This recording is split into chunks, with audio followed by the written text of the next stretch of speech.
You write, if the political system is a dinosaur, why is it now coming back to life? And you see politics coming back to life in the form of people like the UK's Labour Party leader, Jeremy Corbyn. How do you see the political system coming back to life in the form of Jeremy Corbyn? Yeah, well, so that was so interesting. So I've been moving in sort of left-wing think tank circles for the last, I'd say, 5 years or so.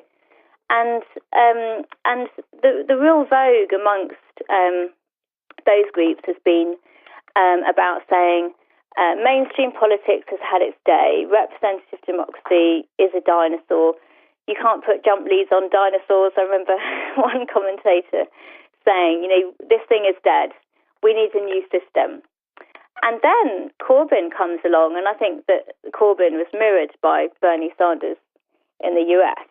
And then suddenly, and this comes back to what I was saying at the beginning about the reaction of leftist readers to the book, is that then there's this grinding of gears that actually suddenly it seems that if Corbyn were to become Prime Minister, things wouldn't be so bad after all. And actually maybe mainstream democratic politics, maybe the system itself is not the problem. It's who's in charge is the problem.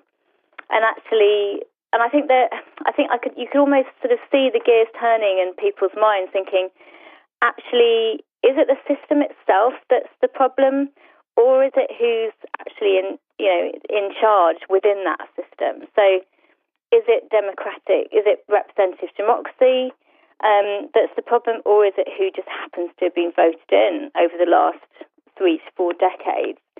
So I think there's been a real reappraisal, and I think that that's still ongoing, really, about deciding whether it's what we think about the big systems. And I think that's really what made me write the book. So I suddenly thought, well, the left really, we have to decide what we think about mainstream democracy. Do we want to get rid of it, or would it be okay if the right people were in power?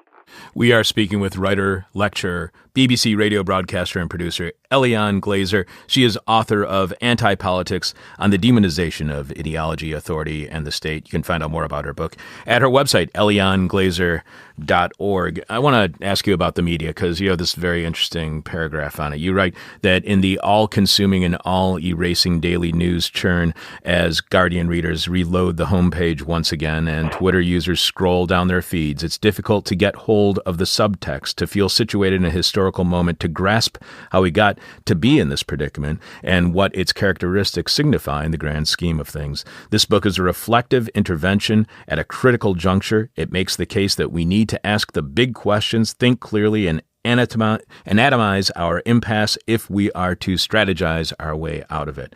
How much is the confusion you see, as you write, surrounding political authority, the kind of democracy we want, and the role of the state in the 21st century, driven by, again, using your words, the all-consuming and all-erasing daily news churn? To what degree is any obsession with daily news keeping us ignorant of the major changes taking place over years rather than minuscule changes that happen over days, if not hours? Can we not see the forest because the news only covers the trees? Yeah, I think that's right. I'm a big believer in mainstream journalism. Radio stations and newspapers and traditional journalism, and I think that journalism is what holds power to account, and it's being really seriously eroded by the advent of platform capitalism, the big tech giants.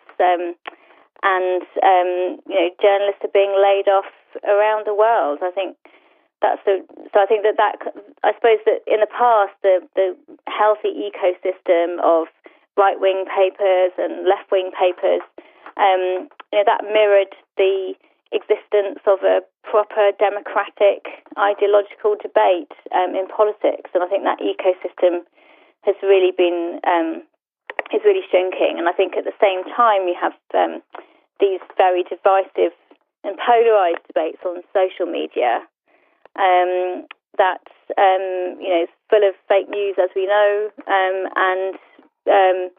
full of inaccuracy and misinformation. But yet, going back to our original when we're talking about ideology, that it seems like there's a healthy debate going on online, but it's a proxy for proper democratic debate. It's very oppositional, but it's not oppositional in a productive democratic way. It's just people are in their echo chambers talking to each other. So yeah, I think also the other thing about 24-hour news and rolling news is that I really feel like we've lost history. We've actually lost our historical perspective. I know this anecdotally that I can't remember what I did last week, but it's almost as if that tendency is mirrored in the culture, that we can't actually remember. We don't have a sort of temporal sense. So, for example, when we're talking about the welfare state, there's a sense that, the post-1945 settlement or the New Deal, these more equitable, sort of progressive times, there's a sense that these are luxuries that we can't go back to, that we can't turn the clock back. So we sort of lost the sense of political possibility. There's this thing, the Overton window, the phrase that describes the kind of political possibilities that we think are realistic, or that the public feels are realistic. And I think the Overton window has closed because we've lost the sense of what we did before, and therefore what we can do again politically.